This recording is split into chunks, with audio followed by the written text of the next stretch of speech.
Hello friends, कैसे हैं आप सब लोग। बहुत बहुत स्वागत है आपका रोड टू सक्सेस की यूट्यूब चैनल पे, जहां पे आज एक बार फिर हम आपके साथ कनेक्ट हो चुके हैं और जहां पे हम करने वाले हैं यूजीसी नेट एग्जाम के लिए revision.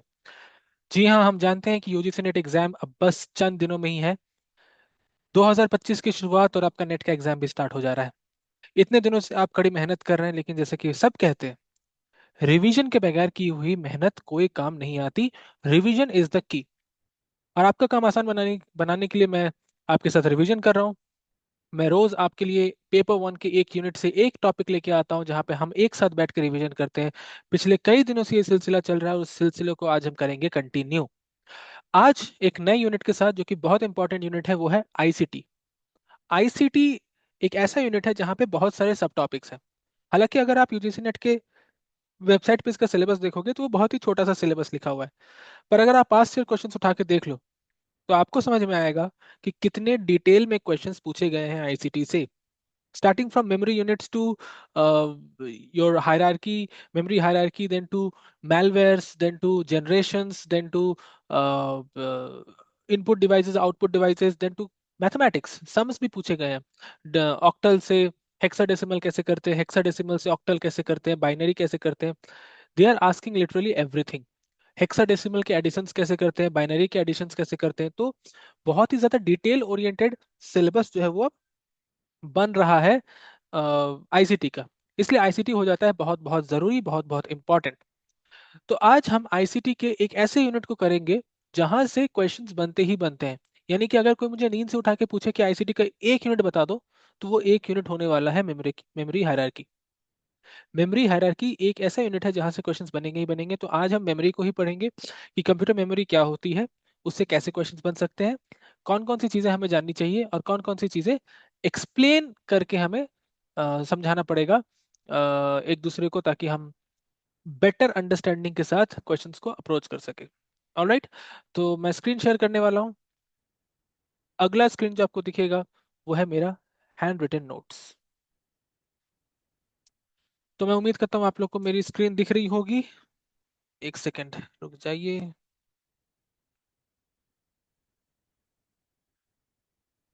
I was getting a call. Anyways, ये रहा हमारा नोट्स। आईसीटी, आईसीटी में भी मेमोरी। अब ये मेमोरी को समझने से पहले वॉन न्यूमैन को समझना बहुत जरूरी है। वॉन न्यूमैन कौन है? ये व्यक्ति वॉन न्यूमैन, ये एक व्यक्ति है। वॉन न्यूमैन कौन है? इसे हम फादर ऑफ कंप्यूटर आर्किटेक्चर कहते हैं। फादर ऑफ कंप्यूटर नहीं कहते, father of computer is Charles Babbage. Father of computer architecture की जब बात हो तो वॉन न्यूमैन। कंप्यूटर आर्किटेक्चर मतलब क्या? जो व्यक्ति ने ये डिसाइड किया था कि कंप्यूटर कैसे बनेगा, कहाँ सीपीयू होगा, कहाँ पे ये पर्टिकुलर ऑर्गन होगा, कहाँ पे दूसरा ऑर्गन होगा, जिसने डिजाइन किया वो वॉन न्यूमैन था। Okay. Stored program architecture, stored program architecture. Data and instruction kept together, memory unit. अभी इन्होंने पहली बार कहा था कि डेटा और इंस्ट्रक्शन, इनको अगर हम साथ में रखेंगे तो हमारा कंप्यूटर अच्छा बनेगा, उसको हम मेमोरी यूनिट कहेंगे। जैसे देखिए, कंप्यूटर जो है वो दो चीजों पे काम करता है, इंस्ट्रक्शंस पे और डेटा पे। यानी कि कंप्यूटर में एक डेटा स्टोर है और हम एज अ यूजर कंप्यूटर को कुछ इंस्ट्रक्शंस देते हैं। उन इंस्ट्रक्शंस को रीड करता है सिस्टम, और इंस्ट्रक्शन को रीड करने के बाद उसे वो डेटा में खोजता है। डेटा में खोज के फिर वो आउटपुट देता है। तो अगर इंस्ट्रक्शन यूनिट और डेटा यूनिट ये दोनों अगर दूर रहेंगे तो कंप्यूटर को टाइम लगेगा। तो वॉन न्यूमैन ही वो व्यक्ति थे जिन्होंने ऐसा कहा कि अगर हम डेटा और इंस्ट्रक्शन को साथ रख दें, जिसे मेमोरी यूनिट कहेंगे, तो हमारा कंप्यूटर ज़्यादा एफिशिएंट हो जाएगा। तो मेमोरी बहुत इंपॉर्टेंट एस्पेक्ट है इस यूनिट का। अभी जो मेमोरी यूनिट है, मेमोरी यूनिट में क्या क्या चीज़ें आ सकती हैं? तो सबसे पहले आता है फ्लिप फ्लॉप। इसको हम बेसिक यूनिट ऑफ मेमोरी कहते हैं। फ्लिप फ्लॉप को बेसिक यूनिट, ये 1 बिट होता है। क्या होता है? 1 बिट। यानी कि फ्लिप फ्लॉप में आप एक टाइम में 1 बिट डेटा स्टोर कर सकते हो। अभी डेटा के अलग अलग यूनिट्स होते हैं, जैसे कि हमने पढ़ा ना, किलोबाइट, मेगाबाइट, केबी, एमबी, जीबी। तो 1 बिट क्या होता है? वहां पे आप एक बार में एक बिट डेटा को स्टोर कर सकते हो। ओके। उसके बाद बनता है 1 निबल। अब ये 1 निबल क्या है? अगर 4 बिट डेटा आपके पास है तो 4 बिट डेटा को हम 1 निबल कहेंगे। यानी 4 bit equal to 1 nibble.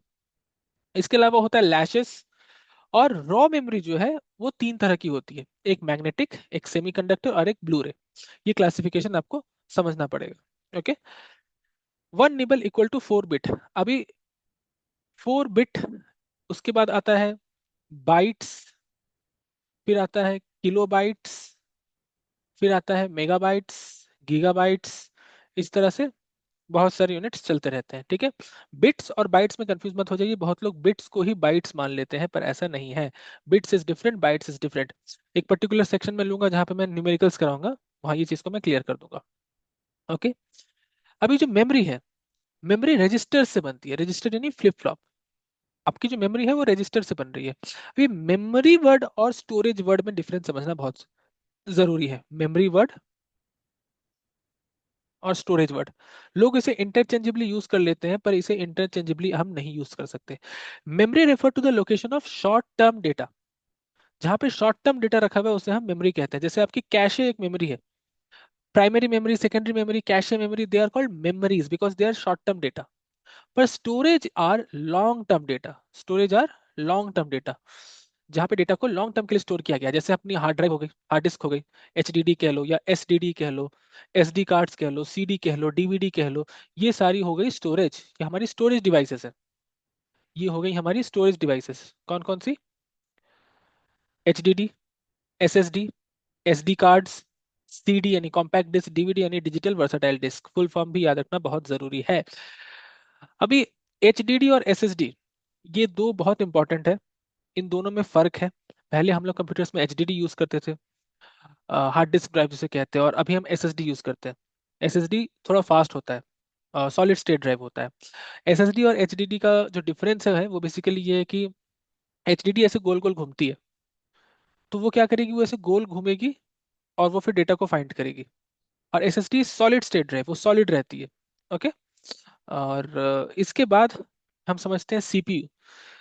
CPU का एक बेसिक फंडामेंटल है, उसे अगर आप समझ लोगे, उसे अगर आप समझ लोगे तो आपको ये पूरा मेमोरी का स्ट्रक्चर समझ में आ जाएगा। ये बेसिकली दो चीजों पे काम करती है, आइडल टाइम और थ्रॉटपुट टाइम। थ्रॉटपुट टाइम ज्यादा होना चाहिए, आइडल टाइम कम होना चाहिए। जिस कंप्यूटर का आइडल टाइम कम है और थ्रॉटपुट टाइम ज्यादा है वो अच्छी कंप्यूटर है। कैसे, समझाता हूं मैं। सीपीयू में मान लीजिए डेटा है, और ये मान लीजिए मेमोरी है।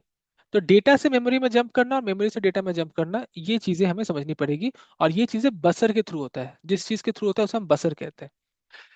ये जो एक्सेस है इसे हम टाइम टेकन कहते हैं या एक्सेस टाइम कहते हैं। यानी कि मान लो मैंने एक इनपुट डाला कंप्यूटर में, कुछ खोजना चाह रहा हूँ, और कितनी जल्दी वो कंप्यूटर खोज के ले आ रहा है उसे हम एक्सेस टाइम कहते हैं या टाइम टेकन कहते हैं।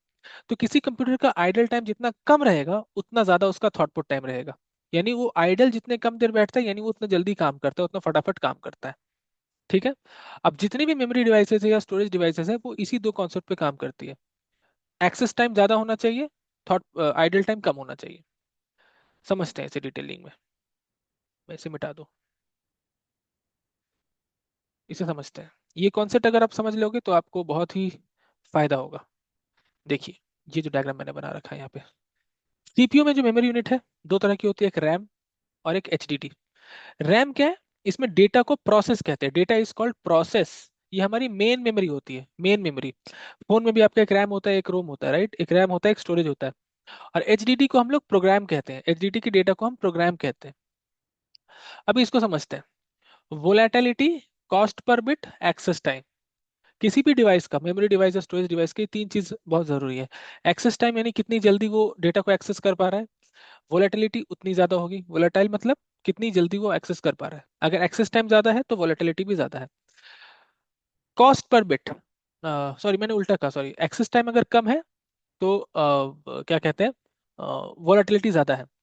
और वोलेटिलिटी ज्यादा है तो कॉस्ट पर बिट ज्यादा है। यानी जितनी महंगी डिवाइस उतना कम एक्सेस टाइम, यानी उतनी जल्दी वो डेटा को खोज लेगी।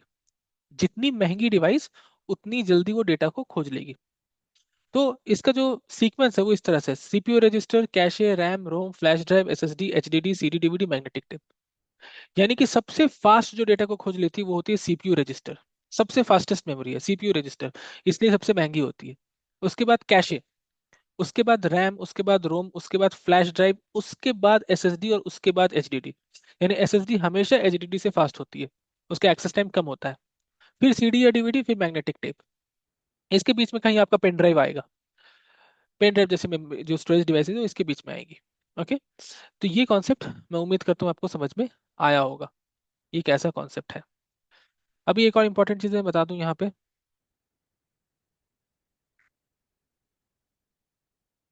ये वाली चीज। हाँ, देखिए जो मदरबोर्ड होता है कंप्यूटर का, मोबो जिसे कहते हैं मदरबोर्ड, उसमें दो ब्लॉक्स होते हैं, एक नॉर्थ ब्लॉक एक साउथ ब्लॉक। नॉर्थ ब्लॉक और साउथ ब्लॉक। नॉर्थ ब्लॉक जो है वो हमारी सीपीयू के साथ अटैच रहता है, और साउथ ब्लॉक जो है हमारी यूजर के साथ अटैच रहता है। ठीक है। अभी नॉर्थ ब्लॉक में सिस्टम बसेस है। सिस्टम बसेस यानी सिस्टम बसेस में तीन बसेस आती हैं, डेटा बस, कंट्रोल बस और address bus. Data bus by driver यानी दोनों तरफ से इसे यूज किया जा सकता है, इसमें जा भी सकता है डेटा, आ भी सकता है। कंट्रोल बस यूनिट ड्राइव है, और एड्रेस बस भी यूनिट ड्राइव है। अब ये एड्रेस क्या होता है, तो सीपीयू जो है हमारा उसका एक लॉजिकल एड्रेस होता है और एक फिजिकल एड्रेस होता है। तो लॉजिकल एड्रेस से फिजिकल एड्रेस में जब जाते हैं वो सीपीयू के थ्रू होता है। ठीक है। तो मैं उम्मीद करता हूँ आपको ये समझ में आया होगा। नॉर्थ ब्लॉक साउथ ब्लॉक वाला कॉन्सेप्ट, इससे छोटे छोटे क्वेश्चंस पूछ लिए जाते हैं। अब हम बढ़ते हैं ऊपर की तरफ, और हम एक बहुत ही इंपॉर्टेंट चीज देखते हैं मेमोरी पे ही, जो क्लासिफिकेशन मैंने कर रखा है। ये रहा, ये वाला पार्ट, इसे समझ लीजिए। तो मेमोरी जो है वो बेसिकली दो पार्ट में आप डिवाइड कर सकते हो, प्राइमरी मेमोरी या सेकेंडरी मेमोरी। सेकेंडरी मेमोरी को नॉन वोलेटाइल, प्राइमरी को वोलेटाइल भी कहते हैं। प्राइमरी मेमोरी जो है वो फ्रेम्स में होती है, और सेकेंडरी मेमोरी पेजेस में होती है, बहुत इंपॉर्टेंट है। ठीक है। प्राइमरी मेमोरी में हमें रैम, कैशे, रोम दिखता है। अभी रैम को हम डी रैम भी कहते हैं, कैशे को हम एस रैम कहते हैं, बहुत इंपॉर्टेंट। ये डी रैम होता है डायनेमिक रैम, और एस रैम होता है स्टैटिक रैम। और रोम तो अलग है, ये परमानेंट मेमोरी है। रोम में भी हमें पी रोम, इप रोम, ई प्रोम मिलता है, मैं बताऊंगा इसमें क्या होता है ये। जो रैम है वो हमारी मेन मेमोरी है, और जो कैशे है वो सीपीयू के सबसे नजदीक है, इसलिए बहुत जल्दी डेटा खोजती है वो cache memory, it's very close to the CPU. Cache lines में होती है, रैम लाइंस में नहीं होता। रोम जो है उसमें पी रोम, एप्रोम और ई प्रोम मिलता है। ये परमानेंट मेमोरी है, परमानेंट। परमानेंट मेमोरी का मतलब क्या होता है, ये आपका परमानेंट रहेगा, ये कभी आप चेंज नहीं कर सकते हो। लेकिन जो एप्रोम है उसको आप इरेज कर सकते हो यूजिंग यूवी लाइट। और ईईपीआरओएम जो है, इसको आप इसको आप इलेक्ट्रिकली इरेज कर सकते हो, इलेक्ट्रिकली। अभी यूवी लाइट से जो इरेज होगा, यानी ईप्रोम जो है वो एक बार में पूरा डेटा इरेज होगा। पर ईप्रोम जो है इलेक्ट्रिकली जो इरेज होता है, वो लाइन बाय लाइन आप चाहो तो डिलीट कर सकते हो। ओके। पी रोम क्या है, chip which store a program once used can't be clean. एक बार यूज कर लिया गया तो क्लीन नहीं हो सकता। अभी सेकेंडरी या नॉन वोलेटाइल मतलब क्या होता है, जैसे हमारी इंटरनल मेमोरी हो गई, एचडीडी या एसएसडी, ये कंप्यूटर के अंदर लगी होती है। और एक्सटर्नल मेमोरी यानी कि जो पोर्टेबल डिवाइसेस होते हैं, पेन ड्राइव हो गया, चिप हो गया, ये सारी चीजें। आगे बढ़ते हैं और समझते हैं कंप्यूटर सॉफ्टवेयर क्या होता है। कंप्यूटर सॉफ्टवेयर बेसिकली दो पार्ट इनके हो सकते हैं, दो टाइप के कंप्यूटर सॉफ्टवेयर होते हैं। एक होते हैं सिस्टम सॉफ्टवेयर, और एक होते हैं यूटिलिटी सॉफ्टवेयर। सिस्टम सॉफ्टवेयर, इसको क्या कहते हैं, जो बेसिकली हमारे कंप्यूटर लैंग्वेज के फंक्शंस को प्रोवाइड करते हैं, यानी कंप्यूटर जो भाषा समझती है, कंप्यूटर सिर्फ न्यूमेरिकल भाषा समझती है, जीरो और वन की, उनको जो फंक्शन प्रोवाइड करते हैं वो हमारे सिस्टम सॉफ्टवेयर होते हैं। जैसे ऑपरेटिंग सिस्टम हो गया, जिससे मेन हमारा सिस्टम चलता है, जैसे हम विंडोज यूज करते हैं, कुछ लोग मैक ओएस यूज करते हैं, कुछ लोग लिनक्स यूज करते हैं। तो ये हो गया operating software, operating system. Compilers होता है, कंपाइलर्स जो कोड को कन्वर्ट करे, सोर्स कोड को अदर लैंग्वेज में कन्वर्ट करे, उसे हम कंपाइलर्स कहते हैं। अभी जो हमारा यूटिलिटी सॉफ्टवेयर है, वो वैसे सॉफ्टवेयर होते हैं जो हमारे कंप्यूटर के लिए जरूरी है, जैसे एंटीवायरस हो गए, विजेट हो गए, बैकअप हो गए। और कुछ होते हैं एप्लीकेशन सॉफ्टवेयर, जो हमारे प्रोडक्टिविटी सॉफ्टवेयर हो गए या कोलैबोरेटिव सॉफ्टवेयर हो गए, जैसे कोई भी सॉफ्टवेयर आप यूज करते हो वो हमारे एप्लीकेशन सॉफ्टवेयर है। फर्मवेयर का कॉन्सेप्ट समझ लो, फर्मवेयर क्या होता है, something which is between software and hardware, जैसे बायोस। बायोस क्या होता है, बेसिक इनपुट आउटपुट, ये होता है BIOS. Software can be free और प्रोप्राइटरी, सॉफ्टवेयर या तो फ्री यूज कर सकते हो या तो प्रोप्राइटरी होता है, आपको पेमेंट करके यूज करना पड़ेगा। Freeware is a software that can be copied, freeware ऐसा सॉफ्टवेयर होता है जिसे हम कॉपी कर सकते हैं। तो ये कुछ इंपॉर्टेंट फैक्ट्स मैंने बताए सॉफ्टवेयर से रिलेटेड। नेक्स्ट वीडियो में मैं जनरेशन बताऊंगा, वेब जनरेशन, और मुझे मैलवेयर भी बताना है, आईसीटी का यही प्रोग्राम है। जनरेशन, मैलवेयर, और फिर न्यूमेरिकल्स, न्यूमेरिकल से बताऊंगा। आज की वीडियो को यहीं तक रखते हैं। मेमोरी का यूनिट था, इसको तो मैं बहुत ही डीपली डिफाइन कर सकता हूँ, डीपली एक्सप्लेन कर सकता हूँ, पर जस्ट बिकॉज ये रिवीजन वीडियो है इसलिए इसको मैंने छोटा रखा। नेक्स्ट जो सेशन होगा जून वाला, उसके लिए मैं फुल फ्लेजेड कंप्यूटर पे मेमोरी का वीडियो लूंगा, सॉरी वीडियो बनाऊंगा। मैं उम्मीद करता हूँ आपको पसंद आया होगा। अगर आपको समझ में आया तो प्लीज़ लाइक करें, कमेंट करें, सब्सक्राइब करें। बेल आइकन को हिट करें और शेयर करें अपने दोस्तों के साथ जिन्हें इसकी ज़रूरत है। All the very best for the exam. I hope you all have a blast during your exam. Thank you very much. Have a very good day ahead. Bye bye.